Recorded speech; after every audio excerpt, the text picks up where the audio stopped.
The screaming started before the doors even finished opening. In the throne hall, nobles in jeweled masks turned their heads like hungry birds while three infant cries sliced through the music.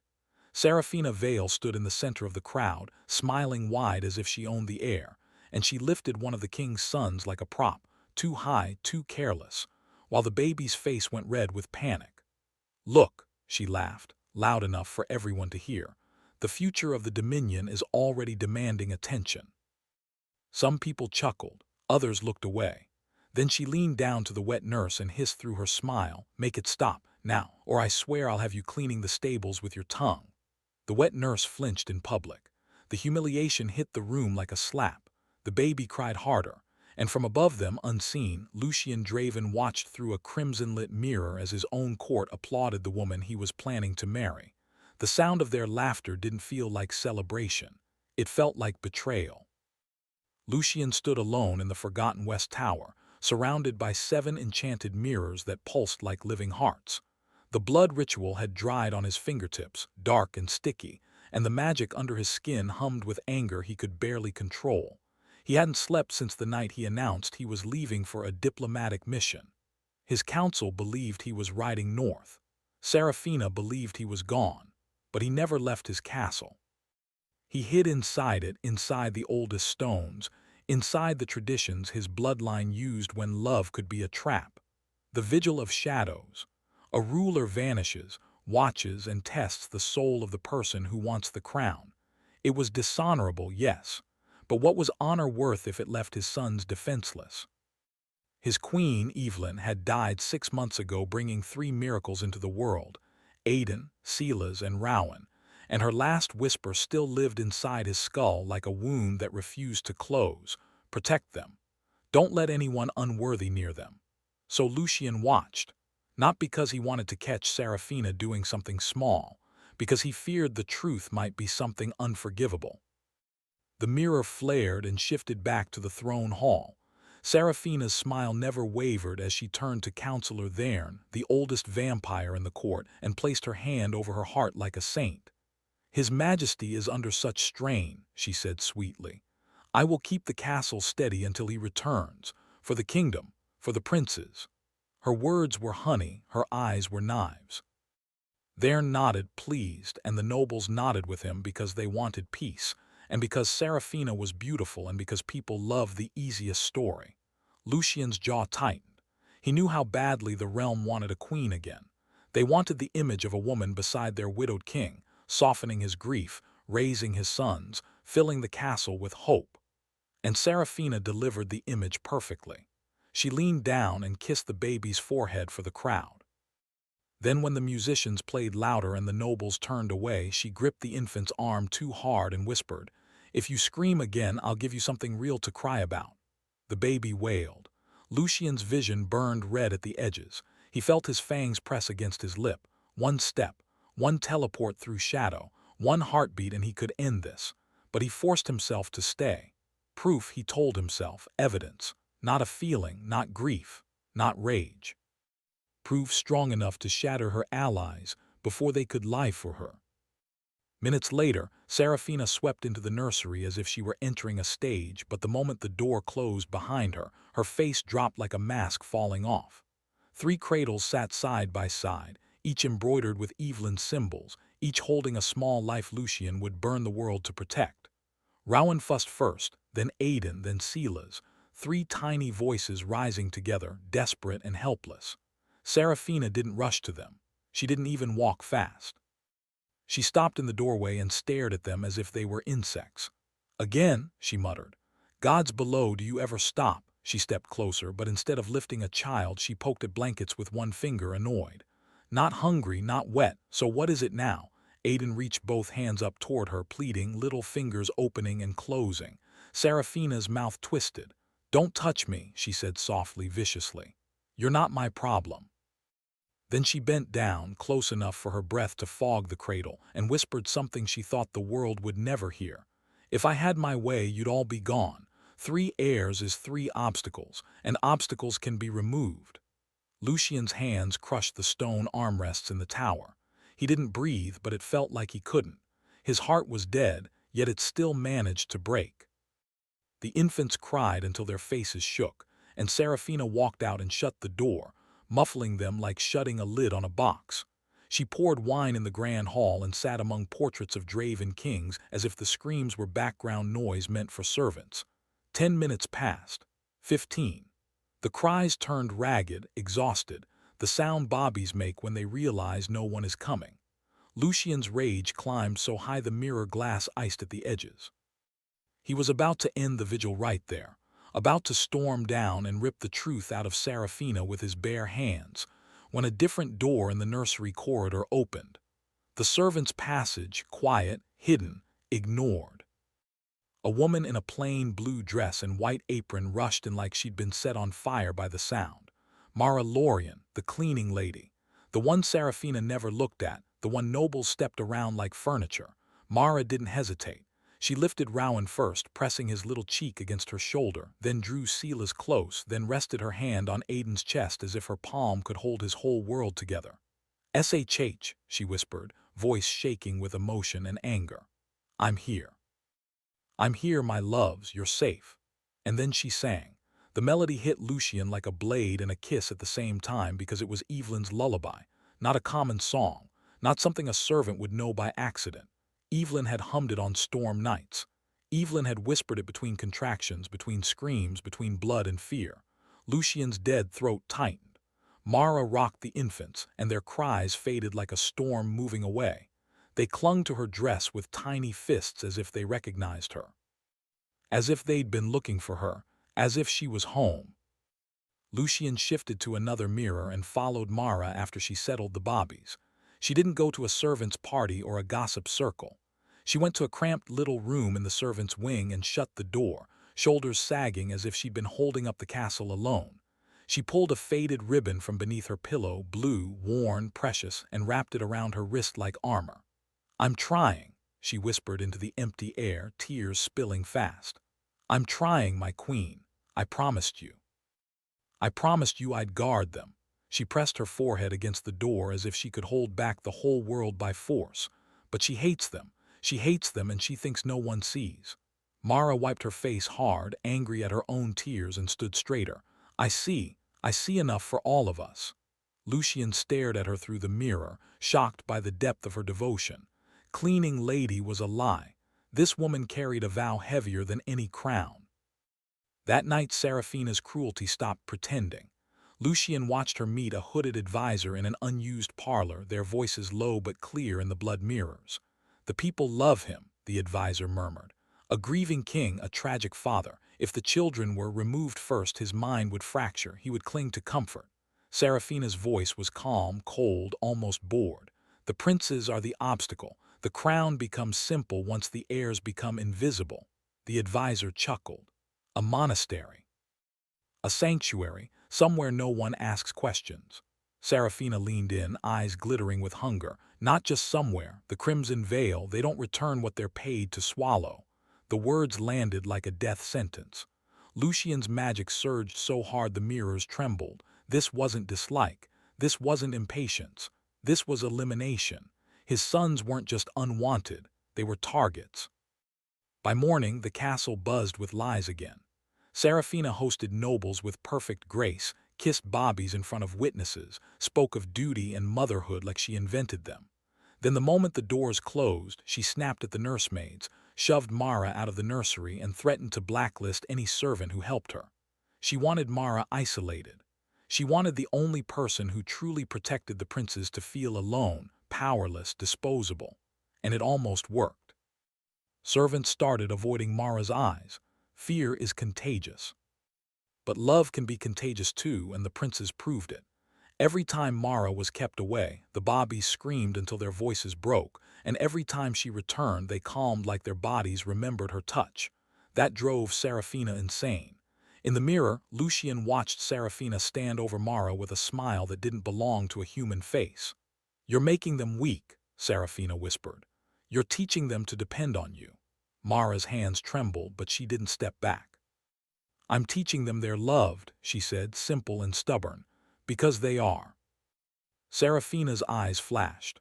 For one violent second she raised her hand like she might strike Mara again. and Lucien felt something snap inside him, not just rage but shame.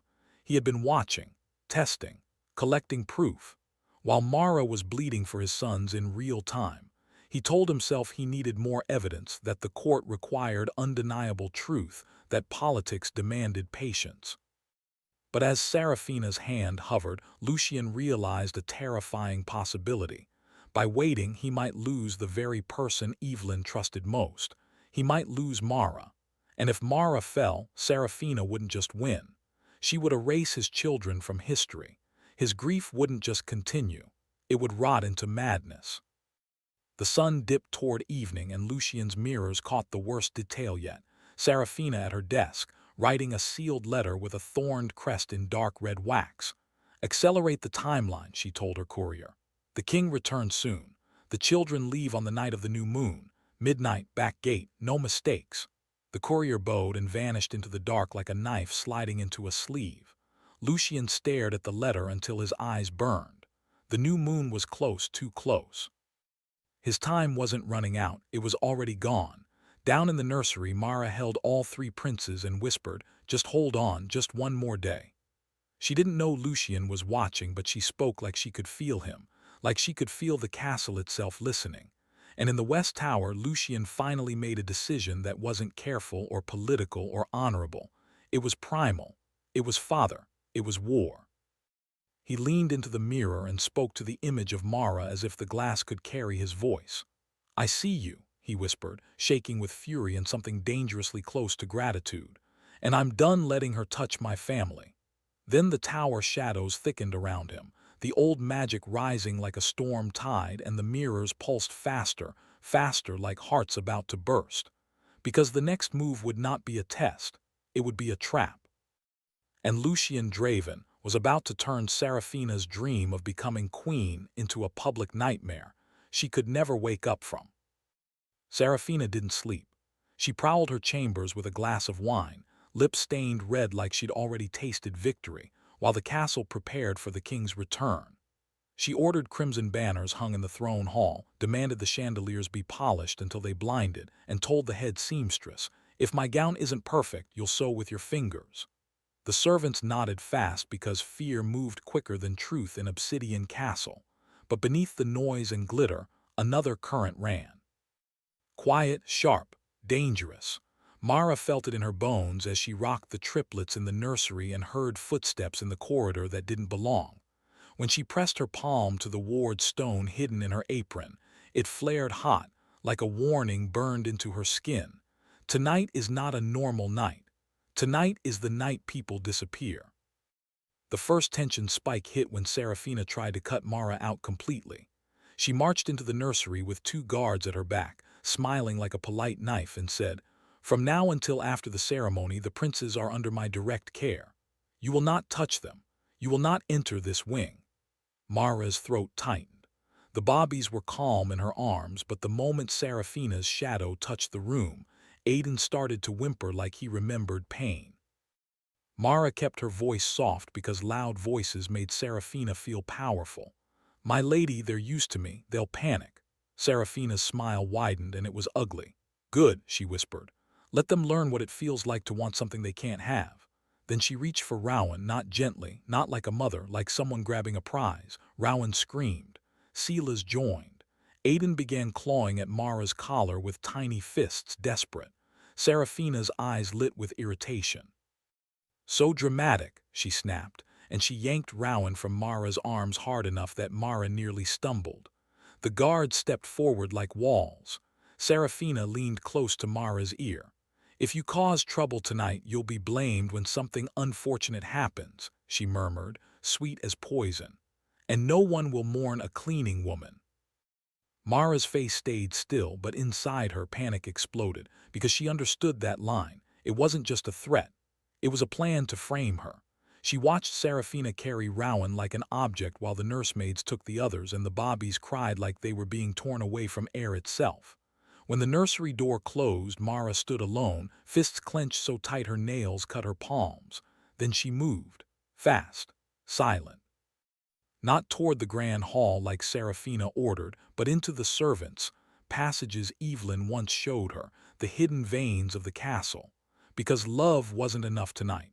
Tonight required strategy. In the West Tower, Lucien was already setting the snare. The 7 mirrors pulsed with bloodlight, each holding a captured memory like a trapped scream. He whispered the old words, binding, projection, truth illumination, until the stone floor vibrated. The castle's spirits listened. The shadows listened. And the mirrors listened most of all. Lucien wasn't just preparing to expose Serafina. He was preparing to rip away the safety of lies in front of every person who ever nodded at her smile.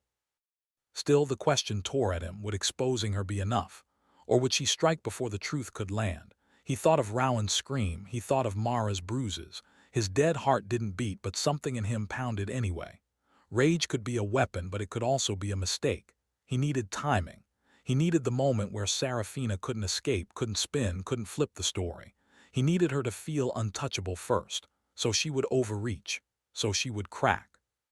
The next spike came through jealousy, sharp and personal. Serafina couldn't stand that the princes loved Mara. Even as she forced the nursemaids to hold them, the bobbies twisted, reaching toward the doorway as if they could sense Mara nearby. Serafina saw it, and her face hardened with the kind of anger that comes from insecurity. "They don't love you," she hissed under her breath, packing the nursery while the nursemaids struggled. "They're too young to love. They're trained, conditioned." One nursemaid dared to whisper, "My lady, they settle when Mara." Serafina slapped the words out of her mouth with a look, not a hand. "Say her name again and I'll cut your tongue out," she whispered, smiling as Rowan screamed in her arms. "Tonight the castle learns who their queen is, and if those brats don't learn, I'll make them learn." Mara crept through hidden corridors and reached the small chapel in the forbidden wing, the place where Evelyn's journal still rested behind the goddess statue. She didn't come for comfort. She came for ammunition. The ward stone in her apron burned hotter with every step, as if time itself was pushing her. She opened the journal to the page that mattered most and read Evelyn's handwriting with shaking hands. "If Lucien vanishes, he may be watching. Hold on. Trust the castle. Protect them until he reveals himself." Mara swallowed hard. "Reveal yourself," she whispered into the dark, furious and begging at the same time. "You've seen enough. You've seen enough." Her words echoed back with no answer, until a soft creak sounded behind her. A guard stood in the chapel doorway, one of Serafina's men. His eyes were cold and his grin was practiced. "A cleaning woman in a royal chapel at sunset," he said quietly. "That's either brave or stupid." Mara froze. Her body wanted to run, but her mind ran faster. If she ran, he'd chase. If he caught her, Serafina would question her. And if Serafina questioned her, the princes would lose their last shield. The guard stepped closer. "Lady Serafina told me you were curious," he said. "I didn't believe her, but look at you." He nodded toward Evelyn's journal in Mara's hands. "Reading things that aren't yours." Mara lifted her chin. "They are mine," she said, voice low. "She gave them to me." The guard's brows rose. He smiled wider. "So you were close to the queen, that makes you valuable or dangerous." He reached out. "Come with me." Mara didn't scream. She didn't plead. She swung the heavy brass candlestick from the altar straight into his jaw. The crack echoed like thunder. He stumbled back, shocked, and Mara ran. She sprinted down the corridor, skirts flying, breath tearing, hearing his roar behind her. "Guards!" as the castle woke like a beast. She didn't head toward the nursery first. That was predictable. She headed toward the servants' stairwell that led to the east wing, the cold, abandoned nursery Serafina ordered prepared for the night. Because that's where Serafina planned to move the bobbies before midnight. That's where the back gate path began. Mara understood the logic now. Serafina wanted the princes closer to a quiet exit. Less witnesses, less noise, easier vanishing. And Serafina moved faster than Mara feared. Within an hour, servants were carrying the cradles through the corridors like funeral pieces. Serafina walked behind them, face serene, acting as if she was simply relocating her beloved princes to a quieter wing before the ceremony. The nursemaids were pale, terrified, forced into obedience. Mara slipped into the crowd at a distance, hood up, heart pounding, watching Rowan's cradle wobble as it went down a narrow stairwell. One servant's foot caught. One small mistake. Rowan's cradle tilted, then began to fall. The world narrowed to a single scream. Rowan, Mara lunged without thinking. Her body slammed down the stairs, pain exploding through her shoulder, but she caught the cradle, twisted, and took the impact into her own ribs. The cradle crashed onto her, but Rowan stayed inside, crying alive. Mara gasped, breath knocked out, bones screaming. Above, servants shouted and surged forward, then stopped. All of them, mid-step, mid-shout, frozen like statues. Time died. The candle flame stopped moving. Dust hung in the air like silver threads. Darkness folded around Mara and the cradle like a hand closing. When it opened again, Mara wasn't on the stairwell. She was in a circular room carved from black stone, the West Tower chamber she wasn't supposed to know existed, ringed by 7 mirrors glowing with crimson light. The cradle sat safe beside her, untouched, as if the fall never happened. And in front of her stood Lucien Draven, pale as death, eyes burning like war. Mara tried to rise, but her shoulders screamed. "Your Majesty," she choked, half relief, half fury. Finally, Lucien knelt beside her so fast it was almost a blur. "Don't move," he said, voice rough. His hands hovered over her injuries like he didn't know whether he had the right to touch her. "You're hurt because I waited," Mara swallowed, shaking. "They were going to take them," she whispered. "Tonight, new moon, midnight, crimson veil." She shoved the letter into his hand with trembling fingers. "She's paying them to erase your sons." Lucien read it and the air went cold. The mirrors frosted at the edges. His jaw clenched so tight it looked like stone might crack. "I have her on record," he said. "Her words, her plans, everything." Mara's eyes blazed. "Then stop watching and start saving." The words came out sharper than she meant, but she didn't regret them. Lucien flinched like she'd struck him, and Mara realized he was ashamed. A king. An immortal predator. Ashamed like a boy caught failing someone he loved. "You're right," he said, voice quiet and lethal. "Tonight I return. I give her the ceremony she thinks she deserves." He looked at the sleeping infants, then back at Mara. "And then I burn her lies in front of the entire court." Mara's voice dropped to a whisper. "She'll do something desperate when she realizes she's losing." Lucien nodded once. "That's why I need you close to them when I expose her." Mara exhaled, pain and fear mixing with a strange calm. "I'll be there," she said. "But if she reaches for them again, if she touches them." Lucien's eyes flashed bright crimson. "She won't have hands afterward," he said, simple as a vow. Darkness folded again. The tower vanished. Time snapped back into motion on the stairwell as if reality blinked. Servants rushed forward, shouting, helping. Seraphina's voice cut through the chaos like silk over steel. "What is happening?" she demanded, stepping down the stairs, eyes narrowed. She looked at Mara on the landing, cradling Rowan's cradle protectively, and her gaze sharpened with suspicion. "You," she hissed, too soft for others to hear. "Why are you always where you shouldn't be?" Mara lifted her eyes to Seraphina and didn't look away this time. She didn't smile. She didn't curtsy deep. She held Rowan's cradle like a shield and said in a steady voice, "Because someone has to be." Seraphina's lips curled. "Enjoy your bravery," she whispered. "Tonight you lose everything." Mara felt her ward's stone flare hot like fire. Midnight was coming, the ceremony was coming, and now both women knew it. One believed she was about to become queen. The other knew she was about to be exposed. When two people believe opposite futures are guaranteed, they don't negotiate. They explode. As the sun finally died behind the mountains, the castle bells began to toll for the king's return. The throne hall filled with nobles dressed like predators pretending to be saints. Seraphina stepped into her crimson gown with the thorned embroidery, staring at herself like she was already crowned. "This is my night," she whispered. "My castle, my sons, my throne." In the West Tower, Lucien stood before the mirrors, blood magic humming at his fingertips, and whispered, "This is your night too." And in the nursery, Mara rocked 3 sleepy infants, kissed each soft forehead, and whispered, "No one takes you. Not tonight. Not ever." Then the doors of the throne hall opened, and the king walked in. The throne hall went silent the second Lucien Draven stepped inside. No music, no whispers, just the heavy sound of boots on marble and the faint echo of 3 distant infant cries carried through the corridors like a reminder of what truly mattered. He did not wear ceremonial gold. He wore black, Not mourning black, wore black. His crimson eyes swept across the nobles who had already decided tonight would end in a coronation, and many of them lowered their gaze without knowing why. Seraphina stood at the base of the grand staircase in her crimson gown embroidered with silver thorns, radiant and composed, already wearing victory in her smile. She walked toward him slowly, every step calculated, every breath steady. "Your Majesty," she said softly enough for only him to hear, "the kingdom is ready for stability."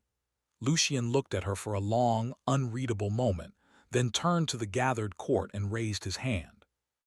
"Tonight," he announced, his voice carrying like thunder trapped in stone, "we will witness truth." The chandeliers flickered, the air shifted, and above the throne, 7 massive mirrors materialized out of shadow and bloodlight, spinning slowly in a circle like judgment descending. Seraphina's smile did not break at first. "A spectacle," she laughed lightly, turning to the nobles. "How dramatic." But the first mirror ignited and the hall filled with the image of her standing in the nursery days before, face twisted with contempt as she whispered, "If I had my way, you'd all be gone." Gasps rippled through the room like a shockwave. The second mirror flared, revealing her secret meeting with the hooded advisor. "Once the children are removed, he'll be vulnerable."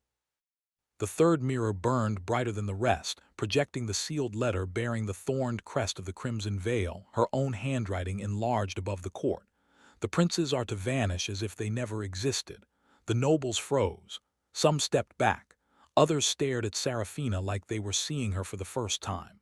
"This is illusion," she screamed suddenly, the composure cracking like glass. "He's grieving, he's unstable, someone has enchanted him." Her voice climbed into panic, but the mirrors did not stop. They showed her shoving Mara. They showed her threatening servants. They showed her ordering the midnight carriage. And finally, they showed the stairwell moment, Rowan's cradle falling, Mara throwing herself down the steps to save him, taking the impact meant for a prince while Seraphina stood above, watching. The power in the room flipped in an instant. Seraphina felt it. The admiration drained from the nobles' faces and turned into disgust. Counselor Therne stepped forward slowly, eyes cold. "Is this fabrication?" he asked her directly. Seraphina's lips trembled, searching for a lie strong enough to survive the evidence. "They were weak," she snapped suddenly, the mask fully shattered. "He was weak. Those children make him weak. The Dominion needs strength, not crying heirs and sentimental attachments." Her voice echoed, raw and furious. "I would have made him unstoppable." She turned on Lucien, eyes blazing. "You hide in shadows and spy like a coward, yet you call me monster." The hall gasped at the word coward. For a heartbeat, silence pressed down like a blade. Lucien descended from the throne platform slowly, not rushing, not shouting. Calm, controlled, absolute. "You mistake patience for weakness," he said quietly, "and love for vulnerability." Seraphina lunged toward him in rage, fangs flashing, but she never reached him.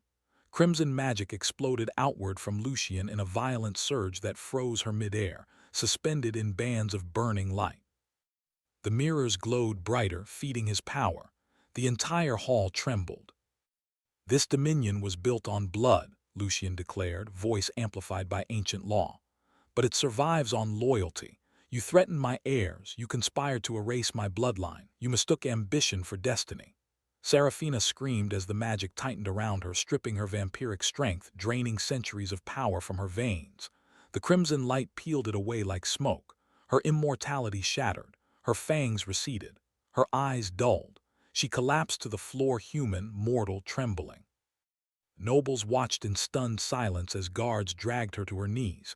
She looked small now, fragile, terrified. "Mercy," she whispered hoarsely, eyes darting around the room that once admired her. No one moved. Lucien stepped closer, towering over her. "Exile," he pronounced, voice final. "You will leave these lands before sunrise. If you return, death will not be symbolic." She stared up at him, hatred burning through humiliation. "You'll regret this," she hissed. "Love is always the crack in the armor." Lucien didn't blink. "No," he said softly, "it's the reason the armor exists." The guards dragged her out as she screamed curses that echoed long after the doors slammed shut. Silence lingered. Then every eye shifted to Mara, who stood near the back of the hall holding Aiden. Silas and Rowan nestled safely against her chest. She had slipped into the ceremony quietly, as Lucian had asked, staying near the princes in case desperation turned violent. Now the entire court saw her clearly for the first time, not as a cleaning woman, not as invisible, but as the shield who had bled for their future rulers. Lucian crossed the hall and stopped in front of her. He did not tower, he did not command, he knelt, before the court, before the nobles, before the entire dominion. When I was blinded by grief, he said, voice steady but thick with emotion, this woman saw clearly. When ambition threatened my sons, she stood between danger and their lives. When I tested shadows, she chose light. The nobles murmured. Mara's eyes filled, but she stood firm. Lucian rose and turned to the court. From this night forward, Mara Lorien is keeper of the crown princes. Her authority is mine, her protection is mine. Anyone who threatens her threatens the throne itself. One by one the nobles bowed, slowly, reluctantly at first, then fully. The power had shifted completely, not to the woman who sought the crown, but to the woman who never asked for it. 3 days later the castle felt different, lighter, warmer. The East Wing nursery was restored, sunlight filtering through tall windows while the princes laughed in Mara's arms. Servants moved without fear. The shadow of Seraphina's manipulation had lifted, but the lesson remained carved into the stone. Lucian stood at the nursery doorway watching Mara hum Evelyn's lullaby while the triplets reached for her like she was gravity. He stepped inside quietly. "You could have died," he said softly. Mara looked up calm. So could they. Lucian studied her for a long moment, then said something no king in Draven history had ever said publicly. "I was wrong to wait." The admission hung heavy. If the mirrors had failed, if timing had slipped, I would have lost more than a throne. Mara didn't answer immediately. She looked at the princes instead. "You were trying to protect them in your way," she said gently. "But sometimes protecting someone means stepping into the fire before you're ready." Lucian nodded slowly. He understood now. Love without action is just intention, and intention doesn't stop a falling cradle. That evening, Lucian carried Aiden to the high balcony overlooking the Dominion while Mara held the other two. The wind moved through the banners softly. The castle felt alive again. "You risked everything without power," Lucian said quietly. Mara met his gaze. "I had power," she replied. "I had a promise." Lucian looked out over the kingdom and finally allowed himself something he hadn't felt since Evelyn died. Hope, not the naive kind, the tested kind. The kind earned through fire and betrayal and choice. He turned back to Mara and said the line that would ripple through the Dominion for generations. "A crown makes a ruler, but love makes a kingdom." The words settled like truth. Now here's the question that will divide you. Lucian spied, manipulated events, and allowed danger to continue for days to gather proof. Was he justified because the outcome protected his sons and exposed evil? Or did his hesitation nearly cost innocent lives, making him partially responsible for what happened? Whose side are you on, the king who waited for certainty or the woman who acted without it? Tell me in the comments. I want to see where you stand.